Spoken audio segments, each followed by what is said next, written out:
Tu veux publier ton roman en auto-édition sans faire d'erreurs juridiques? Voilà les démarches essentielles à connaître avant de te lancer. Petit 1, avoir un statut légal. Il faut savoir qu'en vendant des livres, tu vas exercer une activité professionnelle. Du coup, pour ça, il te faut un numéro de siret pour être dans la légalité des choses. Et tu peux en obtenir un de deux façons, soit en choisissant le statut d'artiste-auteur, soit en choisissant le statut de micro-entrepreneur. Dans les deux cas, tu peux avoir ce numéro de siret, tu peux t'inscrire à travers l'URSSAF. Petit 2, il va te falloir un ISBN. Alors un ISBN, c'est quoi? C'est le petit numéro qui se trouve derrière avec le code barre et il s'agit du coup du numéro d'identification propre à ton roman. L'ISBN est obligatoire lorsqu'on publie un roman. C'est vraiment ça qui fait que du coup le libraire, Amazon, etc.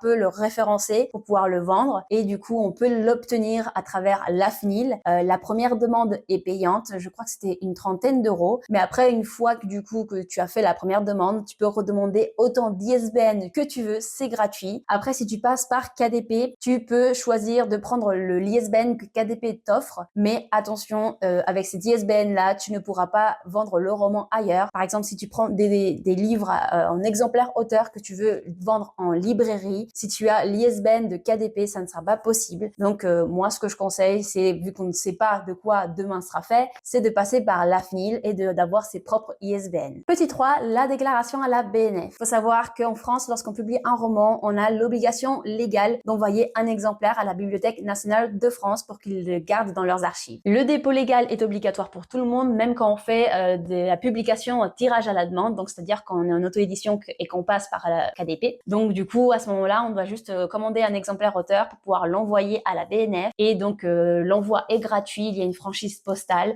on doit juste faire la déclaration du coup sur le site de la BNF. Point numéro 4 à connaître lorsqu'on veut publier un roman en auto-édition, c'est qu'il faut absolument mettre les mentions légales dans le roman. Les mentions légales, vous les avez tous déjà vu passer, ce sont les petites informations qui se trouvent au début du roman. Donc il s'agit du nom de l'auteur, du numéro de l'ISBN et de la date du dépôt légal. Donc ce sont les informations obligatoires. Il faut savoir aussi que normalement, on est obligé de mettre l'adresse de l'imprimeur. Avec KDP, on n'a pas à le faire, nous, en tant qu'auteur, puisque KDP l'ajoute automatiquement à la fin du roman, puisque c'est jamais imprimé au même endroit, et bien, du coup, nous, on pourra pas savoir exactement l'adresse, mais bon, c'est pour ça qu'il l'ajoute. Par contre, si on passe par un autre imprimeur, on va devoir ajouter l'adresse de l'impression parce que c'est une mention obligatoire. Et dernier petit truc à savoir, c'est qu'il faut déclarer notre chiffre d'affaires à l'URSSAF, qu'on soit en micro-entrepreneur ou en statut artiste-auteur. Ce ne sont pas eux qui vont deviner notre chiffre d'affaires, c'est à nous de faire les démarches. Et ensuite, du coup, pareil pour les impôts, etc.